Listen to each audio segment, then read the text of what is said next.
Alors, chers panafricanistes, chers blogueurs, youtubeurs, surfeurs, activistes du net, combattants pour l'émergence africaine, c'est le Banin de Yingui une fois de plus. Aujourd'hui, j'aimerais parler d'un sujet qui a fait l'actualité tout au long de la semaine dernière.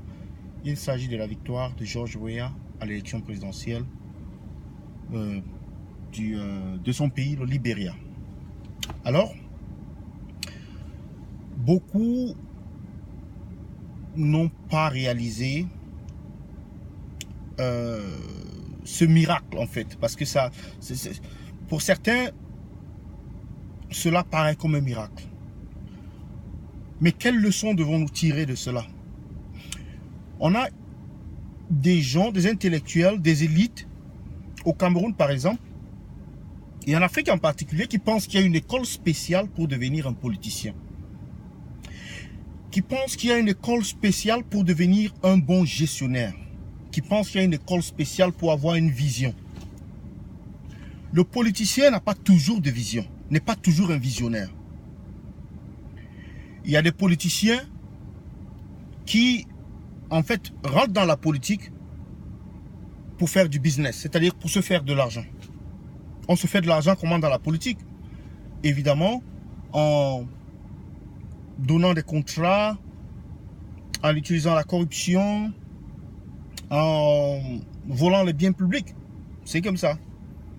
Mais par contre, il y a des visionnaires qui ne sont pas forcément des politiciens, mais qui rentrent dans le monde politique avec leur vision et leur façon de faire, qui parfois amènent de bons résultats.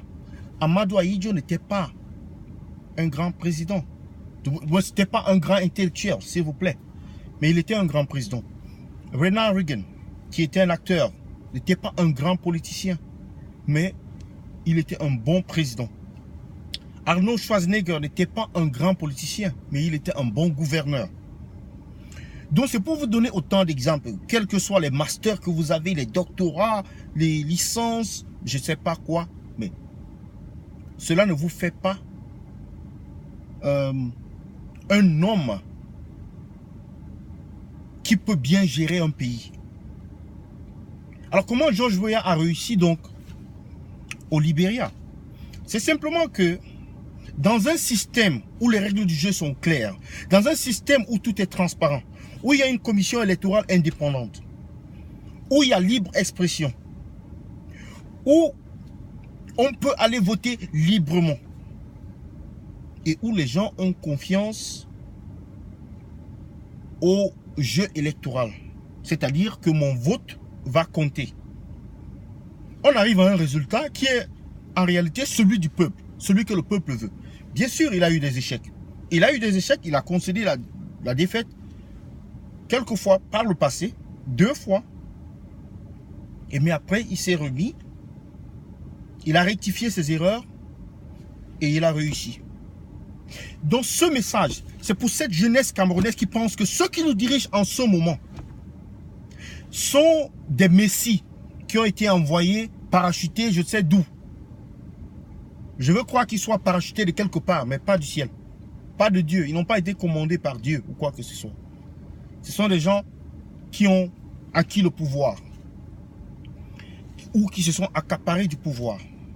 Des êtres comme toi et moi, comme vous et moi. Je peux diriger le Cameroun. Il suffit juste que je me donne une bonne vision et que j'ai des gens autour de moi, que je mette des gens autour de moi qui sont des personnes intègres, qui ont également la même vision que moi et que je sois rigide dans la façon de gérer mes affaires. C'est-à-dire que lorsque quelqu'un commet une faute, lorsque ça ne va pas dans la direction et que je reste en contact avec le peuple qui m'a élu. C'est comme ça que je connais exactement ce qui se passe avec le peuple. Si je gère bien ou pas. Au lieu d'avoir des interprètes ou bien je sais pas des intermédiaires ou des personnes qui jouent le rôle de tremplin entre moi et la population. Ça c'est la gestion du pays à distance. Ça n'encourage qu'un certain népotisme et un clientélisme et la corruption, l'individualisme. Donc c'est ça la leçon aujourd'hui que je mets devant vous. Est-ce qu'au Cameroun on peut avoir des élections dites libres et indépendantes? libre et indépendante, juste, libre et indépendante. Est-ce qu'on peut l'avoir avec cette commission qui est acquise au parti au pouvoir, cette commission nationale et cette commission nationale qui est supposée être indépendante, cette commission électorale indépendante qui en réalité ne l'est pas, puisque 80% des membres de cette commission sont acquis au pouvoir, en place. Quel résultat peut-on attendre d'une telle commission? Parce qu'il y a beaucoup de gens qui vont vous dire en ligne, mais allez aux élections.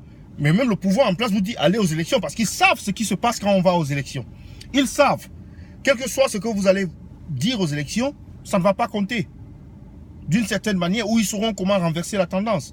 Cela s'est passé, je ne sais pas si c'était en 92 ou en 94, durant ces élections où le SIF, comme Maître Akeremouna a dit, avait gagné les élections, mais donc on a juste inversé les chiffres.